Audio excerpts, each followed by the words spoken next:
morning, students. Today we discuss about formation of glutamic acids. तो जो last video था उसमें हमने जो बात की थी वो थी माइकल कंडेंसेशन पर अपने डिस्कस किया था। तो उसमें हमने बताया था कि भाई जो बेलोनिक एस्टर है, इस एस्टर की क्या है कि आप alpha beta unsaturated carbonyl compound के साथ क्या करेंगे, कंडेंसेशन करते हैं। तो वो किस नाम से जाना जाता है? माइकल कंडेंसेशन से। तो माइकल कंडेंसेशन में अपन ने बताया था कि भाई इससे क्या है कि कई इम्पोर्टेंट एसिड का फॉर्मेशन पॉसिबल है। तो उनमें अपने एक एग्जांपल लिया था ग्लूटारिक एसिड का, ठीक है, कि जिसका अपन ने क्या है कि क्या किया था कि बेलोनिक एस्टर की एथिल एक्रिलेट के साथ अभिक्रिया करा करके, ठीक है, उससे अपन ने क्या है ग्लूटारिक एसिड का फॉर्मेशन किया था। तो आज जो अपन बात कर रहे हैं वो करेंगे ग्लूटामिक एसिड का फॉर्मेशन। तो इसके लिए आपको क्या करना है कि फर्स्टली पहली बात कि जो बेलोनिक एस्टर है, इस बेलोनिक एस्टर की अभिक्रिया आप किससे कराएंगे? नाइट्रस एसिड से, ठीक है। और किसके साथ? फिर भाई जो भी से उत्पाद प्राप्त होगा उसका आपको अपचयन कराना है, और वो अपचयन किसकी प्रेजेंस में होगा? एसिडिक मीडियम में, ठीक है। अब जो आपको यहाँ पर बेलोनिक एस्टर का जो एमीन प्राप्त होता है उसके आप किससे? कार्बोनिल से, कार्बोनिल यौगिकों से अभिक्रिया, यानी कि आपको किससे अभिक्रिया करानी है? एसिटिल क्लोराइड से आप अभिक्रिया कराएंगे, ठीक है। फिर जो आपको योगोत्पाद यहाँ पर प्राप्त होता है उसकी अभिक्रिया आप एथिल एक्रिलेट के साथ कराएंगे, यानी कि फिर आप उसका क्या कराएंगे? माइकल संघनन कराएंगे, माइकल कंडेंसेशन कराएंगे। और जो उत्पाद प्राप्त होगा उसका आप हाइड्रोलाइसिस कराएंगे। तो हाइड्रोलाइसिस कराने पर क्या होगा? ग्लूटामिक एसिड का फॉर्मेशन हो जाएगा, ठीक है। तो अभिक्रिया किस तरह से यहाँ पर कि आपको सबसे पहले क्या लेना है? यहाँ पर बेलोनिक एस्टर,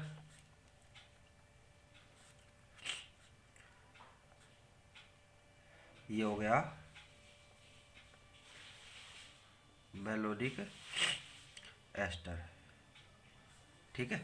अब जो बेलोनिक एस्टर है इसकी अभिक्रिया आप नाइट्रस एसिड HNO2 फर्स्टली इसके साथ होगी, फिर इसका अपचयन होगा जिंक और एसिटिक एसिड के साथ, ठीक है। जब इसके साथ ये कराएंगे तो यहाँ पर क्या है कि ये जो CH2 ग्रुप है ये किस में चेंज होगा? NH2 में। तो आपके पास क्या हो जाएगा? NH2 CH sorry CH COO C2H5 COO C2H5, ठीक है।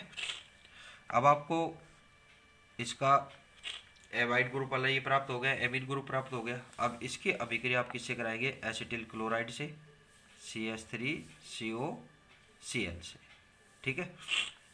इसके साथ जब इसकी अभिक्रिया कराएंगे तो यहाँ पर क्या होगा कि एक HCl का मॉलिक्यूल यहाँ से बाहर निकलेगा, यहाँ से H और यहाँ से ये Cl, और ये क्या हो जाएगा? ऐड हो जाएगा इस पर, सॉरी HCl। तो क्या होगा यहाँ पर? NHCH सॉरी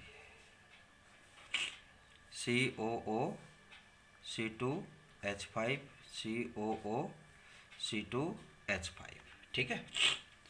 और इधर क्या जुड़ जाएगा? एसिल ग्रुप जुड़ जाएगा CH3CO, ठीक है।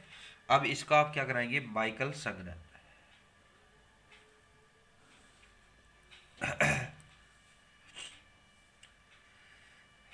और वो किसकी प्रेजेंस में होता है? Ethyl acrylate,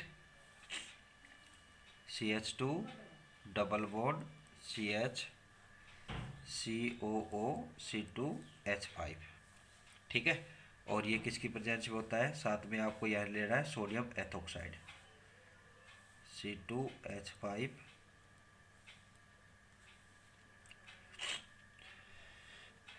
ONA, sodium ethoxide हो गया। ठीक है, यहाँ पर ये क्या प्रोसेस हो रहा है, Baikal condensation.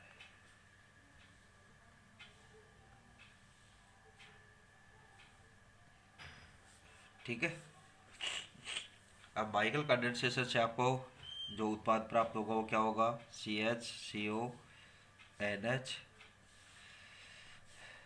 COO, C2H5, COO, C2H5, sorry यहाँ CH आएगा। ठीक है, और यहाँ से कार्बन से एक H रिमूव होगा। जब इसका अपन कंडेंसेशन कराएंगे तो यहाँ पर कौन सा ग्रुप जुड़ेगा, CH2, COO, C2H5। ठीक है, अब इसका आप क्या कराएंगे, हाइड्रोलाइसिस।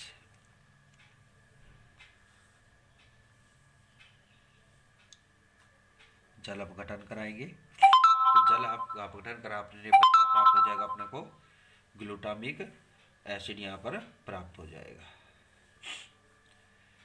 ग्लूटामिक एसिड के कितने 2 मॉलिक्यूल्स आपको प्राप्त होंगे यहाँ पर, NH2C, COOH, COOH,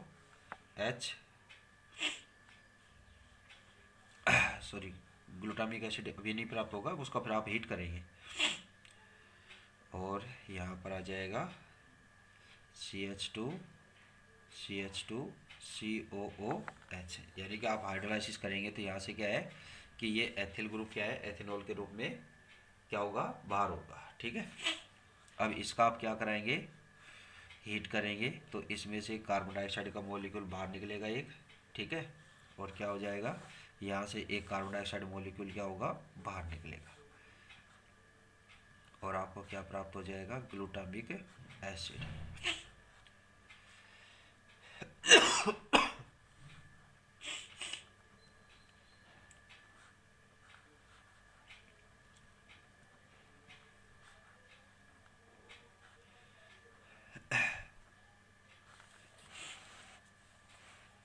क्या बन गया ये, ग्लूटामिक एसिड।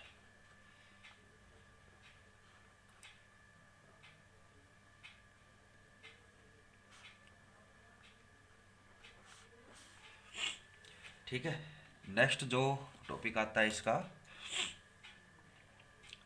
जो इसकी एक इम्पोर्टेंट अभिक्रियाएं चल रही है तो उसमें नेक्स्ट आता है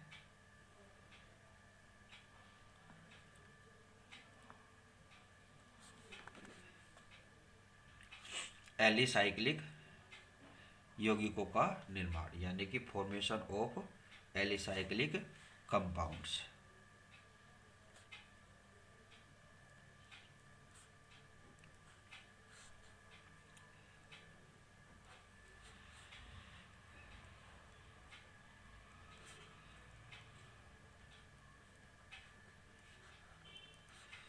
एलिसाइक्लिक यौगिकों का निर्माण, तो एलिसाइक्लिक यौगिकों का निर्माण आप कैसे करेंगे कि जो मेलोनिक एस्टर है, तो इसमें क्या है कि भाई मेन बात क्या होती है कि जो मेलोनिक एस्टर है उससे क्या है कि साइक्लोहेक्सेन का फॉर्मेशन होगा इसमें प्रोसेस में। तो इसमें क्या होता है कि जो मेलोनिक एस्टर है उस मेलोनिक एस्टर की क्या है कि अल्फा ओमेगा डाई हेलो जो डेरिवेटिव है, alpha omega die hello derivative यानी व्युत्पन्नों की क्या है कि आप इससे अभिक्रिया कराएंगे तो क्या है, ये अभिक्रिया किसकी प्रेजेंस में कराएगी, सोडियम एथोक्साइड के साथ, यानी ये इसकी प्रेजेंस में होगी या इसके साथ होगी। ठीक है, और जो यहाँ पर प्रोडक्ट बनता है उसका आप हाइड्रोलाइसिस करेंगे और फिर क्या है कि जो हाइड्रोलाइसिस से जो उत्पाद प्राप्त होगा उसका आप क्या करेंगे, डीकार्बोक्सिलेशन करेंगे। डीकार्बोक्सिलेशन आपको पता ही कैसे होगा कि आप क्या करेंगे, प्राप्त उत्पाद को हीट करेंगे। ठीक है, तो क्या प्राप्त हो जाएगा, यहाँ पर डीकार्बोक्सिलेशन होगा यहाँ पर। ठीक है, और डीकार्बोक्सिलेशन से यहाँ पर क्या है कि साइक्लो अम्ल प्राप्त हो जाएंगे यहाँ पर। फिर उसकी अभिक्रिया आप यहाँ पर किससे कराएंगे, सोडियम हाइड्रोक्साइड के प्रेजेंस में कैल्शियम ऑक्साइड, या अपन ये बोले कि सोडियम हाइड्रोक्साइड और कैल्शियम ऑक्साइड की प्रेजेंस में अभिक्रिया कराएंगे तो साइक्लोपेंटेन प्राप्त हो जाएगी। ठीक है, इसमें आप क्या बताएंगे,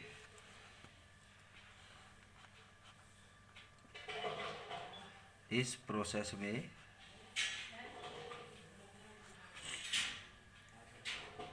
मैलोनिक एसिड से मैलोनिक एस्टर से साइक्लो एल्केन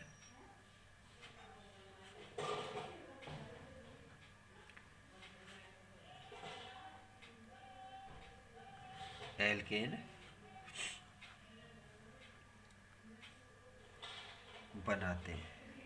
ठीक है, इसके लिए मैलोनिक एस्टर की अभिक्रिया alpha omega dihalo derivative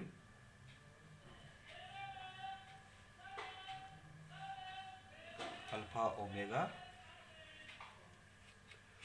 डाईहेलो derivative से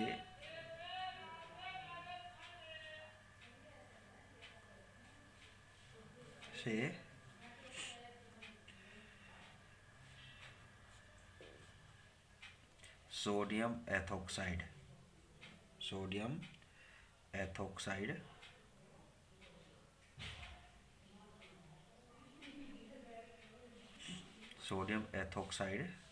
से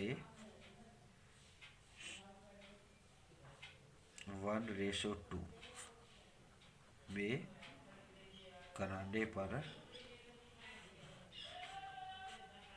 प्राप्त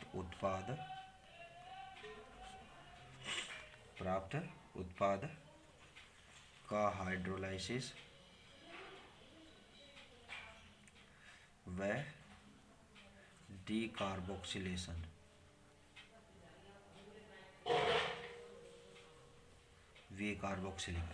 ठीक है, डीकार्बोक्सिलेशन कराने पर साइक्लो एल्केन प्राप्त होती है। ठीक है भाई, यहाँ पर जो ये रेशो बताया है वो रेशो क्या है कि जो अल्फा ओमेगा डाईहेलो डेरिवेटिव है और मैलोनिक एस्टर है, ठीक है, इसके कंपेयर क्या है कि सोडियम एथोक्साइड का जो मात्रा लेनी है वो लगभग क्या है, इसकी डबल लेनी है। ठीक है ना, तो यहाँ पर क्या है, सोडियम एथोक्साइड का 2 भाग और किसके, मैलोनिक एस्टर और अल्फा ओमेगा डाईहेलो डेरिवेटिव का क्या है आपको 1 भाग। ठीक है ना, यानी कि लगभग दुगनी मात्रा लेनी है आपको। ठीक है, अब अभिक्रिया कैसे होगी, यहाँ पर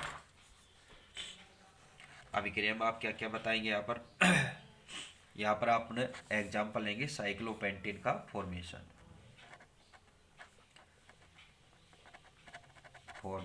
ऑफ साइक्लोपेंटेन।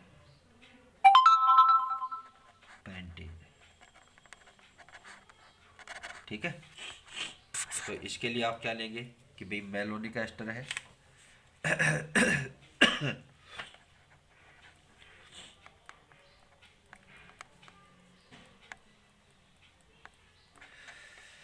इसकी अभिक्रिया आप अल्फा ओमेगा डेरिवेटिव से कराएंगे। तो अल्फा ओमेगा डेरिवेटिव में आपने ले लिया यहाँ पर 1,4 डाइब्रोमो ब्यूटेन। ठीक है, इसके साथ इसकी अभिक्रिया कराएंगे और किसके साथ कराएंगे, यहाँ पर आपको अभी बताया था सोडियम एथोक्साइड C2H5ONA, और इसकी क्या लेनी है, लगभग दुगनी मात्रा। तो यहाँ पर इसके क्या है 2 मॉलिक्यूल्स लेंगे तो यहाँ पर क्या होगा कि इसकी प्रेजेंस में क्या होगा कि दोनों ब्रोमीन के मॉलिक्यूल्स यहाँ पर, एटम्स यहाँ पर क्या हो जाएंगे, बाहर निकलेंगे और आपको क्या प्राप्त होगा,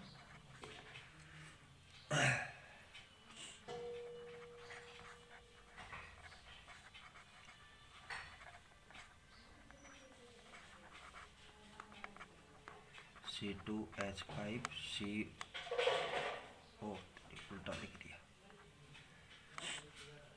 यहाँ पे लिखना बेटा COO C2H5 का होल ट्वाइस, ठीक है, मेलोनिक एस्टर है, ठीक है।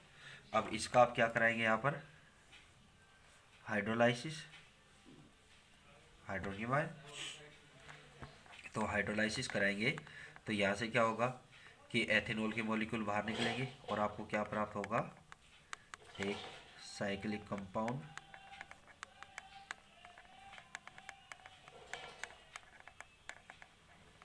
COOH और COOH, यहाँ ये 2 टाइम्स है, ठीक है। तो यहाँ पर ये बन गया। अब इसका आप क्या कराएंगे, डीकार्बोक्सिलेशन। तो डीकार्बोक्सिलेशन में क्या होता है कि आप इसको हीट करेंगे, जो भी उत्पाद प्राप्त हुए सभी रिएक्शन में अपने यही करते आए अभी तक, ठीक है। तो यहाँ से एक कार्बन डाइऑक्साइड मॉलिक्यूल बाहर होगा, ठीक है, और क्या प्राप्त हो जाएगा अपने को, साइक्लोपेंटेनोइक एसिड प्राप्त हो जाएगा। साइक्लिक रिंग बना देते हैं,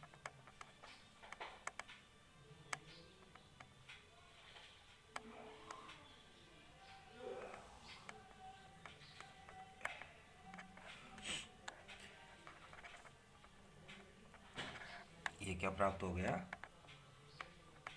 साइक्लो पेंटेनोइक एसिड, ठीक है। अब जो साइक्लोपेंटेनोइक एसिड है इसकी अभिक्रिया आप सोडियम हाइड्रोक्साइड और कैल्शियम ऑक्साइड, यानी कि बिना बुझा चूना, या अपने ये बोलते कि चूना पत्थर, ठीक है, सॉरी बिना बुझा चूना, ठीक है, इसके साथ कराएंगे तो आपको क्या प्राप्त हो जाएगी यहाँ पर, साइक्लोपेंटेन,